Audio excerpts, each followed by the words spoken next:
Welcome students. हम लोग देखेंगे अब कि पावर सेविंग जो है क्या है, इसको समझने का प्रयास करेंगे कि पावर सेविंग जो है किसी कंट्री में कैसे वर्क करता है और यह जो है कैसे शेयर किया जाता है। तो इसके लिए हमने आपको बताया था पिछले वीडियो में कि हम लोग दो केस स्टडी लेंगे, मेनली बेल्जियम का और श्रीलंका का। इसके अलावा हम लोग थोड़ा जर्मनी को भी देखेंगे और लेबनान को भी देखेंगे, ठीक है, सेपरेटली देखेंगे। और उसके बाद हम लोग समझेंगे कि इसके through forms of power saving की पावर सेविंग जो है कहाँ पे जरूरत पड़ता है या फिर कैसे जो है इसको पावर को शेयर किया जाता है। तो आइए हम लोग देखते हैं बेल्जियम का केस स्टडी। बेल्जियम के बारे में पहले थोड़ा सा जान लेते हैं। बेल्जियम एक कंट्री है, वह कहाँ, वेस्टर्न यूरोप में है। ये वेस्टर्न यूरोप में है और इसका कैपिटल जो है ब्रुसेल्स है। ब्रुसेल्स इसका कैपिटल है, ठीक है। इसका एरिया जो है अबाउट 30,000 स्क्वायर किलोमीटर है। हरियाणा का एरिया का लगभग है। आपका बिहार का एरिया का 1/3 है, ठीक है। इसका पॉपुलेशन जो है आपका 1 करोड़ के आसपास है, ठीक है।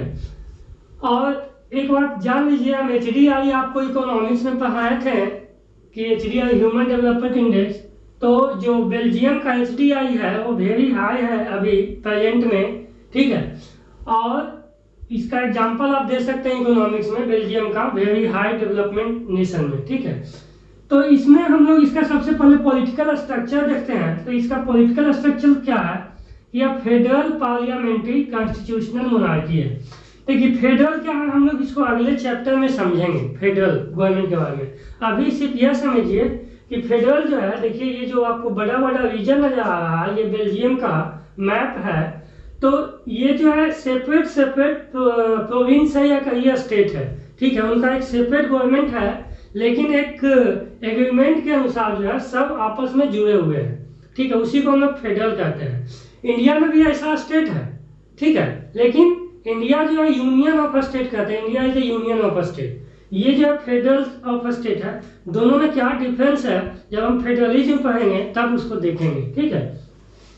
तो फेडरल पार्लियामेंट्री हमने बताया था कि दो फॉर्म ऑफ गवर्नमेंट होता है, एक प्रेसिडेंशियल फॉर्म ऑफ गवर्नमेंट और एक पार्लियामेंट्री फॉर्म ऑफ गवर्नमेंट।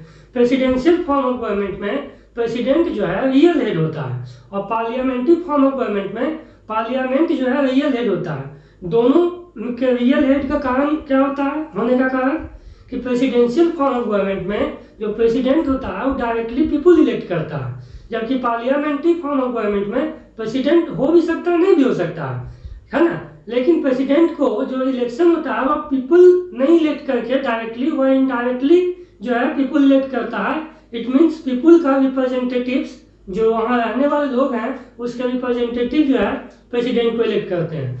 तो पार्लियामेंट्री फॉर्म ऑफ गवर्नमेंट में पार्लियामेंट जो है रियल हेड होता है। तो इंडिया जो है आपका पार्लियामेंट्री फॉर्म ऑफ गवर्नमेंट है, जहाँ पार्लियामेंट का जो हेड है वह आपका प्राइम मिनिस्टर, वह रियल हेड होता है कंट्री का। तो फेडरल पार्लियामेंट्री का मतलब समझ गए। यहाँ जो कॉन्स्टिट्यूशनल मोनार्की है, देखिए मोनार्की दो तरह का होता है। एक एब्सोल्यूट मोनार्की जिसमें किंग जो है रियल हेड होता है और उसके पास सारा पावर होता है। कॉन्स्टिट्यूशनल मोनार्की में किंग जो है नॉमिनल हेड होता है और वह जो है कॉन्स्टिट्यूशन के अनुसार उसका पावर को लिमिट कर दिया जाता है। वह जो है अकॉर्डिंग टू कॉन्स्टिट्यूशन काम करता है, ठीक है। तो यह जो है इसका पॉलिटिकल स्ट्रक्चर बेल्जियम का क्या है, फेडरल पार्लियामेंट्री कॉन्स्टिट्यूशनल मोनार्की है। एब्सोल्यूट मोनार्की, कॉन्स्टिट्यूशनल मोनार्की समझ गए। अब देखिए इसके लेजिस्लेचर को देखेंगे। देखिए गवर्नमेंट का मेनली 3 बॉडी है, हम बार बार बता रहे हैं, इसको हमेशा याद रखिए कि कोई भी गवर्नमेंट का 3 बॉडी है, आपका legislature, executive and judiciary. Legislature जो है वो मेन रोल प्ले करता है क्योंकि वही जो है लॉ को बनाता है, ठीक है, कि इस कंट्री में जो है किस तरह का लॉ जो है चल सकता है। तो देखिए कई कंट्री जहाँ सिर्फ एक ही बॉडी होता है, एक ही ऑर्गेनाइजेशन होता है लेजिस्लेचर का, तो उसको हम लोग कहते हैं यूनिकैमरल, ठीक है। जहाँ 2 ऑर्गेनाइजेशन होता है, जैसे इंडिया में आपका है लोकसभा और राज्यसभा, तो उसी तरह से बेल्जियम का भी जो लेजिस्लेचर है, पार्लियामेंट है, वो बाइकैमरल है। यहाँ जो है 2 तरह का है, एक सीनेट है और एक है चैम्बर ऑफ रिप्रेजेंटेटिव्स। यह जो है बिल्कुल राज्यसभा के जैसा है, जिसको हम लोग अपर हाउस कह सकते हैं, ठीक है। और यह जो है हमारे यहाँ जो लोकसभा है उसके जैसा है, क्योंकि इसका जो मेंबर है उसको पीपुल डायरेक्टली इलेक्ट करता है। तो इसका लेजिस्लेचर जो है आपका क्या है, बाइकैमरल। इसका कॉन्स्टिट्यूशन जो है 1831 में बना। 1831 में यह नीदरलैंड का समझिए एक तरह से कॉलोनी था, इंडिपेंडेंट होके बेल्जियम एक सेपरेट कंट्री बना 1831 में, और उसी समय इसका कॉन्स्टिट्यूशन बना। ठीक है, तो अब बेल्जियम को हम लोग एक बार देख लेते हैं कि बेल्जियम, देखिए ये पूरा बेल्जियम का मैप है और इसके नॉर्थ में जो है नीदरलैंड है, यहाँ जो है ये आपका नॉर्थ सी है। ठीक है, ये इसका आपका वेस्टर्न बाउंड्री लगता है इसका। इधर आपका जर्मनी है, इधर आपका फ्रांस है और इधर आपका लग्जमबर्ग है। नीदरलैंड्स, जर्मनी, फ्रांस और ये लग्जमबर्ग है, इधर आपका नॉर्थ सी है। अब देखिए हम लोग इसका एथनिक कंपोजिशन देखते हैं। एथनिक कंपोजिशन, या हम उसको दूसरा वर्ड में सोशल कंपोजिशन कर सकते हैं। एथनिक का मतलब समझ लीजिए, एथनिक क्या हुआ, एक तरह का सोशल डिवीजन है, इसीलिए हमने बोला कि इसको सोशल कंपोजिशन भी कर सकते हैं। यह जो एक सोशल डिवीजन है जो शेयर कल्चर पे बेस्ड होता है, मतलब इन लोग का कल्चर एक जैसा होता है। ठीक है, और इसके बाद इसका जो ओरिजिन होता है वह भी सेम होता है ऑलमोस्ट। जैसे हम लोग को कहा जाता है कि हम लोग आर्य के वंशज हैं, ऐसा कहा जाता है, तो ओरिजिन जो है क्या है, आर्य है। तो इसी तरह से जो एक सेम एथनिक ग्रुप होता है उसका एक कॉमन डिसेंट होता है, कॉमन डिसेंडेंट्स होता है, सेम ओरिजिन होता है ना। उनका रिलीजन डिफरेंट हो सकता है, नेशनलिटी डिफरेंट हो सकता है, लेकिन ओरिजिन सेम होता है। तो ये है एथनिक डिवीजन। 3 पॉइंट जो है इसको भी हमें याद रखिए, जरूरत पड़े 3 पॉइंट जो है आसानी से आप लिख दीजिए। अब हम लोग देखते हैं कि यहाँ का जो एथनिक डिवीजन है ना, वह जो है लैंग्वेज बेसिस पे हम लोग इसको डिवाइड करते हैं। तो यहाँ 3 लैंग्वेज बोलने वाले लोग रहते हैं। एक जो है आपका नॉर्थ पार्ट में, जिसको हम लोग फ्लेमिश रीजन कहते हैं, ये जो आपको देख रहे हैं फ्लेमिश रीजन, वहाँ 5 स्टेट है, 1 2 3 4 5 स्टेट है। इसको फ्लेमिश या फ्लांडर्स भी कहते हैं। और यहाँ जो है डच रहते हैं, और डच का जो टोटल पॉपुलेशन है बेल्जियम में, टोटल कंट्री के पॉपुलेशन का 59% है। ठीक है, उसके बाद यहाँ देखिए ये भी 5 है आपका साउथ में। ठीक है, ये भी आपका 5 स्टेट है, हम इसको प्रोविंस कहते हैं वहाँ, इसको बालोनिया रीजन कहते हैं। और यहाँ जो है मेनली फ्रेंच लोग रहते हैं, जो फ्रेंच बोलते हैं, इनका मेन लैंग्वेज जो फ्रेंच है। ठीक है, तो ये जो है आपका साउथ में रहते हैं, और इनका जो टोटल पॉपुलेशन है इस कंट्री में 40% है। अब देखिए ये जो है आपका थोड़ा सा जो देख रहा है, ये जर्मनी का सटा हुआ पार्ट है, यहाँ जर्मन लोग रहते हैं, और मतलब जर्मन हम इसलिए कहें क्योंकि वह जर्मन लैंग्वेज बोलते हैं। तो उनका जो टोटल परसेंटेज है 1% है। ये देखिए ऑलमोस्ट ज़्यादातर लोग जो है यहाँ क्रिश्चियन है, कुछ मुस्लिम्स भी हैं। ठीक है, क्रिश्चियंस का भी बहुत सारा, कैथोलिक है, प्रोटेस्टेंट है, अलग अलग लोग रहते हैं। तो मेनली आप लैंग्वेज से देखिए तो आप समझ गए कि बेल्जियम मेनली 3 रीजन में डिवाइडेड है, फ्लेमिश रीजन, बालोनिया रीजन, और एक है इसको हम लोग कैपिटल रीजन कहते हैं, बेल्जियम कैपिटल रीजन। ठीक है, बेल्जियम कैपिटल रीजन, और यहाँ का कैपिटल कहाँ, ब्रुसेल्स है, आप इसको याद रखिएगा। तो हम इसको 3 रीजन में डिवाइड करते हैं। कौन कौन है 3 रीजन, फ्लेमिश रीजन, बालोनिया रीजन और बेल्जियम कैपिटल रीजन, है ना, जिसको हम लोग ब्रुसेल्स कहते हैं। तो उसके बाद यहाँ 3 लैंग्वेज रहने वाले लोग रहते हैं। कौन कौन, एक डच है जिनका सबसे ज्यादा पॉपुलेशन है परसेंटेज। ठीक है, उसके बाद आपका फ्रेंच है जो 40% है, और जर्मन है जो 1% है। अब देखिए यहाँ लिंग्विस्टिक जो है आपका डाइवर्सिटी मिलता है। तो देखिए ये जो फ्रेंच है वह रिच एंड पावरफुल है। इसका कारण है कि इंडस्ट्रियल रिवॉल्यूशन जब हुआ इंग्लैंड में, तब इनको जो है बहुत ज़्यादा बेनिफिट मिला। और ये जर्मनी से देखिए सटा हुआ पार्ट है, तो इंडस्ट्रियल रिवॉल्यूशन में इनका डेवलपमेंट अच्छा हुआ, इकोनॉमिक डेवलपमेंट, बेटर एजुकेशन इनको मिला। ठीक है, और ये जो है आपका इकोनॉमिक डेवलपमेंट में पीछे रह गए। इनको जो है इकोनॉमिक डेवलपमेंट का बेनिफिट, आपका एजुकेशन का बेनिफिट जो है बहुत बाद में मिला। हालांकि अभी ऐसा नहीं है, अभी जो है ये पार्ट इससे ज़्यादा डेवलप है। लेकिन उस समय का रीजन जो है आपका स्टेटस, इकोनॉमिक स्टेटस हम बता रहे हैं कि ये रीजन ज़्यादा डेवलप था, फ्रेंच लोग ज़्यादा पावरफुल थे, ज़्यादा रिच थे, और ये लोग जो है ज़्यादा पुअर थे, है ना।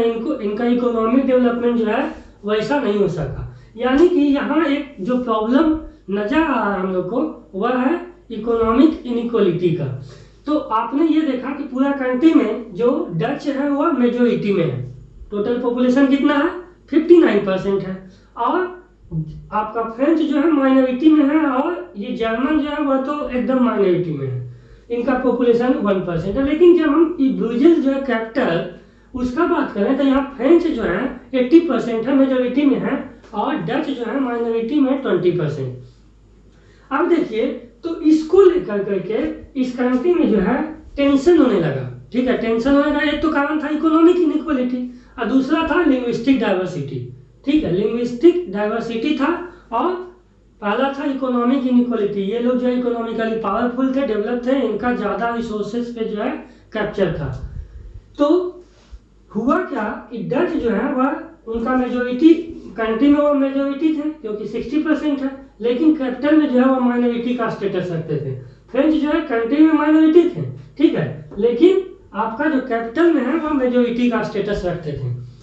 अब देखिए यहाँ क्या हो सकता है कि जो डच लोग हैं वो पूरा कंट्री में मेजोरिटी है, डेमोक्रेसी क्या है, मेजोरिटी का रूल है, तो वह जो है आपको अपना जो बिल है वो इम्पोज कर सकते हैं माइनॉरिटी पे, क्योंकि बाई द पॉपुलेशन जो है उनका मेजोरिटी ज़्यादा है, उनका नंबर ज़्यादा है, तो वो अपना जो बिल है या फिर अपना फेवर जो है अपने में ले सकते हैं, ऐसा हो सकता है। ठीक है, ये जो है आपका फ्रेंच को, जर्मन को जो है आपको प्रेशराइज कर सकते हैं। तो इससे जो है टेंशन होने लगा, और टेंशन होने लगा तो उसका जो है पॉसिबल आउटकम जो है क्या हो सकता था, जो मेनली जो दो कम्युनिटी है डच और फ्रेंच, ये दोनों में जो है टेंशन बढ़ने लगा, टेंशन बहुत ज़्यादा बढ़ने लगा, कन्फ्लिक्ट जो है बहुत ज़्यादा होने लगा। ठीक है, तो ऐसा जब कन्फ्लिक्ट होता है जहाँ कई एक दो से ज़्यादा जो है आपका सोशल डिविजन्स रहता है, तो वहाँ जो है जनरली कन्फ्लिक्ट्स देखने को मिलता है, और इस तरह से वह कंट्री का डिवीजन भी करवा देता है। जैसे इंडिया में रिलीजियस बेसिस पे डिवीजन हुआ, ठीक है, स्टेट्स का जो है डिमांड बढ़ा, लैंग्वेज बेसिस पे, आंध्र प्रदेश, ये सब। ठीक है, तो इस तरह का आउटकम्स देखने को मिलता है। जनरली जब डाइवर्सिटी होगा तब मेजोरिटी और माइनॉरिटी में कंफ्लिक्ट क्रिएट होगा, और यह जो है कंट्री का डिवीजन की ओर लेके जाता है। तो देखिए, डिवीजन का मेन रीजन समझ गए। अब हम लोग देखेंगे कि इस डिवीजन को या फिर इस प्रॉब्लम्स को सॉल्व करने के लिए बेल्जियम के लीडर्स ने क्या सॉल्यूशन निकाला। तो यह सॉल्यूशन जो है बहुत इंपॉर्टेंट है ना, और वही जो है पावर शेयरिंग का मेन कंसेप्ट है, जिसको हम लोग इसके सॉल्यूशन का प्रॉब्लम आपने समझा कि 1950 से 1960 के बीच जो है ये दो मेनली जो दो कम्युनिटी है डच और फ्रेंच, ये दोनों में टेंशन बढ़ने लगा। ठीक है, टेंशन जब बढ़ने लगा तब जो है बेल्जियम लीडर्स जो है उन्होंने क्या किया कि उन्होंने कल्चरल डाइवर्सिटी, लिंग्विस्टिक डाइवर्सिटी को एक्सेप्ट किया, समझा, और उन्होंने कहा कि अगर टेंशन रोकना है, अगर हम लोग को कन्फ्लिक्ट रोकना है, ठीक है, अगर कंट्री का डिवीजन रोकना है, तो हम लोग को एक दूसरे का जो आपका कल्चर है उसको हम लोग को रेस्पेक्ट देना होगा। ठीक है, तो इसके लिए उन्होंने 1970 से 1993 के बीच बेल्जियम के कॉन्स्टिट्यूशन में 4 टाइम्स जो है अमेंडमेंट किया। ठीक है, अमेंडमेंट करने का मतलब है जो कॉन्स्टिट्यूशन में रहता है प्रोविजन, उसमें जो है कुछ चेंज करना। तो 4 टाइम जो अमेंडमेंट किया, और उस अमेंडमेंट से जो है एक ऐसा प्लान तैयार किया, ठीक है, कि ये जो 2 या 3 कम्युनिटी जो भी है वह सही से आपस में उन दोनों में जो है हार्मोनी मेंटेन रहे, शांति से लोग रह सके। तो समझते हैं कि उन्होंने ऐसा क्या प्लान किया, क्या अरेंजमेंट किया, तो इसको हम लोग देखेंगे। तो सबसे पहला जो था फर्स्ट नंबर कि equal number of ministers in central government. Central government में इक्वल नंबर ऑफ मिनिस्टर्स है, इक्वल नंबर ऑफ मिनिस्टर जो है यहाँ टोटल जो 15 नंबर ऑफ मिनिस्टर्स रह सकते हैं, मैक्सिमम यहाँ 15 ही है। ठीक है, तो ये प्राइम मिनिस्टर को छोड़ करके जो है आपका ये दोनों रीजन से, ये मेनली यहाँ 12 रीजन 2 है, एक आपका फ्लेमिश है, वलोनिया है, तो दोनों से जो है 7 + 7 लेगा, एक प्राइम मिनिस्टर है। ठीक है, तो equal number of ministers in central government, यानी कि आपका 7 मिनिस्टर रहेगा डच का और 7 मिनिस्टर रहेगा फ्रेंच का, मेनली ये 2 रीजन है। ठीक है, इसमें से ये 7 में से एक इसमें से भी ले सकता है, जर्मन है, हम रीजन का बात कर रहे हैं, इस रीजन से 7 लेगा, इस रीजन से 7 लेगा, टोटल 14 + 1 प्राइम मिनिस्टर, यानी 15 जो है रहेगा।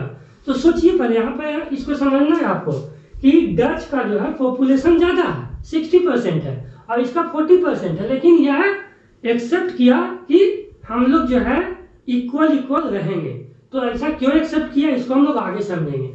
अब इसको पहले समझिए आप, equal number of ministers in central government, क्या इंडिया में भी ऐसा कुछ है? तो इंडिया में आप देखिए कि जब पार्लियामेंट का इलेक्शन होता है लोकसभा का, तब कुछ सीट जो है रिजर्व किया जाता है। 131 सीट जो है हमारा जो लोकसभा है उसमें टोटल 545 सीट्स है, अभी नंबर में से टोटल 552 है, ठीक है, लेकिन जो प्रेजेंट में है वह 545 है। तो उसमें 131 सीट्स जो है रिजर्व है, जिसमें 84 सीट जो है शेड्यूल्ड कास्ट के लिए है और 47 सीट जो है आपका शेड्यूल्ड ट्राइब के लिए है। ये आपका आर्टिकल 330 में है। तो देखिए इस कम्युनिटी को रिप्रेजेंटेशन देने के लिए इंडियन कॉन्स्टिट्यूशन में भी ऐसा प्रोविजन है और भी है। जैसे देखिए आपका प्रेसिडेंट जो है 2 एंग्लो इंडियन को नॉमिनेट कर सकता है पार्लियामेंट में, है ना, अगर उनका रिप्रेजेंटेशन नहीं होता। तो ये भी जो है एंग्लो इंडियन, जिस तरह से यहाँ आपका इक्वल नंबर है ना, उसी तरह से यहाँ जो है पॉपुलेशन वाइज प्रेजेंटेशन दे रहा है, तो 2 एंग्लो इंडियन को कर सकता है। उसके बाद देखिए आर्टिकल जो है 330 देख लिए। 332 में क्या है कि स्टेट असेंबली जो है, जिसको हम लोग विधानसभा कहते हैं, वहां भी जो है आपका शेड्यूल कास्ट शेड्यूल ट्राइब्स के लिए एज पर पॉपुलेशन जो है सीट रिजर्व किया जाता है। उसी तरह से आर्टिकल 333 जो है वह क्या कहता है कि स्टेट असेंबली में अगर एंग्लो इंडियन का रिप्रेजेंटेशन नहीं है तो गवर्नर जो है 1 मेंबर को नॉमिनेट कर सकता है। आप उसी तरह से देखिए कि इन जो पंचायत इलेक्शन होता है उसमें अदर बैकवर्ड कास्ट के लिए, उसके बाद शेड्यूल कास्ट के लिए, शेड्यूल ट्राइब्स के लिए जो है सीट रिजर्व किया जाता है। उसके अलावा एक और इम्पोर्टेंट है कि मिनिमम 33% सीट जो है 1/3 सीट जो है फीमेल्स के लिए रिजर्व होता है। क्यों? क्योंकि रिप्रेजेंटेशन देना है, ठीक है, रिप्रेजेंटेशन देना है। तो उसी तरह से यहाँ क्या किया गया कि सेंट्रल गवर्नमेंट में आपका दोनों कम्युनिटी को बराबर बराबर रिप्रेजेंटेशन दिया। हमारे यहाँ बराबर नहीं है, हमारे यहाँ एज पर पॉपुलेशन, लेकिन इन्होंने क्या किया इक्वल, है ना, ये भी आधा ये भी आधा, दोनों 7-7 मिनिस्टर्स प्लस 1 प्राइम मिनिस्टर, ये रीजन से हो सकता है या ये रीजन से हो सकता है। तो ये आप समझे। अब देखिए यहाँ इंडिया में और कुछ ऐसा है, जैसे नेशनल कमीशन बनाया जाता है SC/ST के लिए आर्टिकल 338 में, है ना, वो उनका जो है आपका जो वेलफेयर्स के लिए। उसके बाद देखिए आपका प्रेसिडेंट जो है एक लैंग्वेज ऑफिसर अपॉइंट करता है लिंग्विस्टिक माइनॉरिटीज के लिए, आर्टिकल 350B में ये आपका मेंशन है। तो ये जो है आप देखिए सबसे पहला प्लान क्या निकाला बेल्जियम गवर्नमेंट में कि जो सेंट्रल गवर्नमेंट में रहेगा वो इक्वल नंबर ऑफ मिनिस्टर्स रहेगा और वह जो है आधा फ्लेमिश रीजन से इलेक्ट किया जाएगा और आधा जो है वलोनिया रीजन यानी फ्रेंच कम्युनिटी का होगा। अब देखिए दूसरा जो अमेंडमेंट किया, दूसरा क्या था कि जो पावर था सेंट्रल गवर्नमेंट के पास उसको स्टेट गवर्नमेंट को ट्रांसफर कर दिया। जो भी ज्यादातर जो पावर है मेन पावर को छोड़ करके जो है ज्यादातर पावर स्टेट गवर्नमेंट को ट्रांसफर कर दिया कि आप जो है अपने जो सिटीजन्स हैं उनका उनके जरूरत के अनुसार उनकी इच्छा के अनुसार जो है आप उनको रूल कीजिए, ठीक है, क्योंकि सेंट्रल गवर्नमेंट जो है सारा पे रूल करता है। तो अगर छोटा छोटा जो मैटर है वह जो है यहाँ के लोगों के अनुसार रूल नहीं हो पाता है, तो इसीलिए सेंट्रल का पावर जो है स्टेट गवर्नमेंट को ट्रांसफर किया गया ताकि जो है ये आपका अलग अलग रीजन में रहने वाले लोग जो है टोटल देखिए आपका 10 रीजन है प्लस 1 बेल्जियम है, ठीक है, तो ज्यादातर पावर जो है स्टेट गवर्नमेंट को ट्रांसफर कर दिया गया। इंडिया में भी वैसा है, आप पढ़े होंगे सेंट्रल लिस्ट है, स्टेट लिस्ट है और कंकरेंट लिस्ट है, जिसमें सेंट्रल लिस्ट पे लॉ जो है सेंटर बनाता है, स्टेट लिस्ट पे लॉ जो है स्टेट बनाता है और कंकरेंट लिस्ट पर लॉ जो है सेंटर भी बनाता है और स्टेट भी बना सकता है। लेकिन अगर दोनों सेम सब्जेक्ट पे लॉ बनाता है तो सेंटर का लॉ जो है आपका वैलिड होता है। तो सेंट्रल गवर्नमेंट जो है कुछ इंपॉर्टेंट जो नेशनल इंटरेस्ट का है वह जो है सब्जेक्ट रखता है, स्टेट गवर्नमेंट जो लोकल इंटरेस्ट का सब्जेक्ट रखता है और कंकरेंट लिस्ट जो है जो दोनों के लिए इम्पोर्टेंट है नेशनल भी और स्टेट भी उसको रखा जाता है। तो उसी तरह से यहाँ भी जो है पावर को ट्रांसफर किया गया बेल्जियम में सेंट्रल गवर्नमेंट से स्टेट गवर्नमेंट को, ताकि जो है आपका लोकल के अनुसार रूल किया जाए, है ना। अब देखिए एक काम जो तीसरा अमेंडमेंट किया गया वह क्या किया गया कि जो ब्रुसेल्स है जो कैपिटल रीजन है वहाँ देखिए 80% है फ्रेंच और 20% है डच। तो वहाँ जो है क्या किया कि एक सेपरेट गवर्नमेंट वहाँ के लिए रखा, जैसे दिल्ली में है ना, वहाँ का मुख्यमंत्री अरविंद केजरीवाल है, ठीक है, दिल्ली आपका इंडिया का कैपिटल है, लेकिन वहाँ का एक सेपरेट गवर्नमेंट भी है ना, उसको हम लोग नेशनल कैपिटल रीजन कहते हैं। उसी तरह से यहाँ को हम लोग ब्रुसेल्स कैपिटल रीजन कहेंगे, ठीक है। आप इंडिया का एग्जाम्पल से इसको अच्छा से समझ पाइएगा, इसीलिए हम इंडिया का एग्जाम्पल आपको बार बार दे रहे हैं। तो यहाँ जो है एक सेपरेट गवर्नमेंट बनाया ब्रुसेल्स के लिए, लेकिन यहाँ ध्यान दीजिए, यहाँ जो दोनों कम्युनिटी को इक्वल रिप्रेजेंटेशन दिया गया, इक्वल रिप्रेजेंटेशन। अब सोचिए कि 80% यहाँ फ्रेंच है, 20% डच है, तो लेकिन यहाँ पर रिप्रेजेंटेशन इक्वल दिया गया। मान लीजिए कि जो है आपका 50 लोग इलेक्ट होते हैं, 50 लोग जो म्यूनिसिपैलिटीज में इलेक्ट होते हैं, तो 25 जो है फ्रेंच से रहेगा, 25 जो है डच से रहेगा। तो इन लोग फ्रेंच एक्सेप्ट किया, इसमें क्यों एक्सेप्ट किया, आप ऊपर देखिए, ध्यान दीजिएगा कि जो आपका डच जो है इसको एक्सेप्ट कर दिया था। डच जो है कंट्री में मेजोरिटी में है 60%, लेकिन वो एक्सेप्ट किया कि हम जो है आधा आधा करेंगे। तो जब सेंटर में डच एक्सेप्ट किया मेजोरिटी में होने के बावजूद, तो आपका जो ब्रुसेल्स में है वो फ्रेंच भी एक्सेप्ट किया, जबकि फ्रेंच जो है ब्रुसेल्स में मेजोरिटी में है ना। तो ये जो एक्सेप्ट किया कि ठीक है, जो आप इक्वल रिप्रेजेंटेशन दीजिए, हमको कोई प्रॉब्लम नहीं है, ठीक है। अब देखिए इसके अलावा तीन जो है अमेंडमेंट क्या समझ में आया, equal number of ministers in central government से, आपका transfer of power from central to state government, ठीक है। उसके बाद separate government for Brussels capital region, जिसमें इक्वल रिप्रेजेंटेशन आपका दिया गया फ्लेमिश रीजन यानी डच को भी और फ्रेंच को भी। अब देखिए कम्युनिटी गवर्नमेंट यहाँ एक अलग से बनाया गया ना, जिसमें आपका डच, फ्रेंच और जर्मन तीनों से जो है आपका इलेक्टेड मेंबर्स होता है, और इनको पावर दिया गया अपना कल्चर, एजुकेशन का, लैंग्वेज रिलेटेड इशू का पावर दिया गया, ठीक है। इंडिया में भी कुछ ऐसा है, थोड़ा सा डिफरेंट है, जिसको हम लोग पंचायती राज कहते हैं। आर्टिकल आपका 243 के में देखिएगा इसको, पंचायती राज। लेकिन इसमें आपका कल्चर, एजुकेशनल, लैंग्वेज है नहीं, लेकिन हर विलेज में एक पंचायत होता है, ठीक है। आपका इसका 3 लेवल में बांटा गया पंचायत जो है, ठीक है। तो उस तरह का एक जो है आपका स्ट्रक्चर यहाँ भी बनाया गया, जिसको लोकल इशू को जो है सॉल्व करने के लिए, जो कल्चर है, एजुकेशनल और लैंग्वेज रिलेटेड इशू है, इसको सॉल्व करने का रिस्पॉन्सिबिलिटी दिया गया।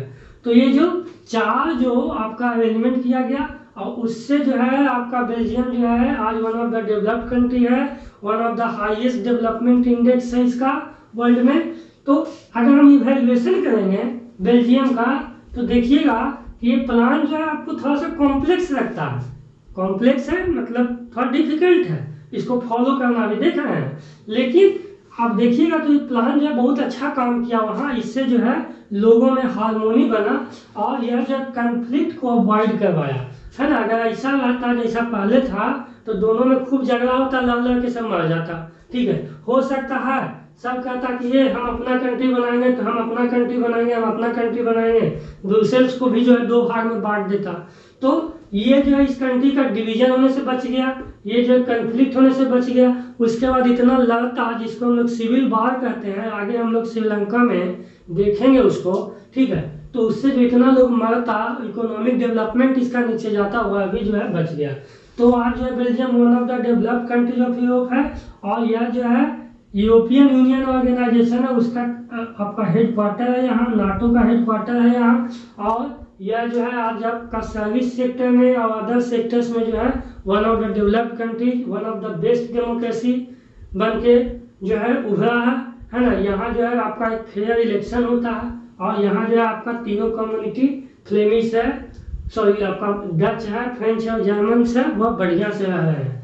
तो इसमें आपको ने समझा कि पावर शेयरिंग जो है कैसे आपका डच में, फ्रेंच में और जर्मन में जो है शेयर किया गया सेंट्रल में, और यहाँ आपका ब्रुसेल्स कैपिटल रीजन में। दूसरा जो है आपने देखा कि पावर शेयरिंग जो है सेंटर और स्टेट के बीच शेयर किया गया, यानी सेंट्रल रीजन एक पूरा कंट्री का जो गवर्नमेंट है उसके बीच, और जो छोटा छोटा प्रोविंस देख रहे हैं 10 उसके बीच, ठीक है। उसके बाद आपने देखा कि पावर जो है आपका डिफरेंट सोशल डिवीजन, जो सोसाइटी है उसके बीच शेयर किया गया, ठीक है। जिसमें आपने देखा कि डच, फ्रेंच और जर्मन जो लैंग्वेज है, लिंग्विस्टिक ग्राउंड है, उसका अलग अलग जो है इलेक्टेड मेंबर्स होता है, जिसको पावर दिया गया कल्चर का, एजुकेशनल का और लैंग्वेज रिलेटेड इशू पर लॉ बनाने के लिए, उसको इम्प्लीमेंट करने के लिए, उसको जो है आपका प्रैक्टिस में लाने के लिए।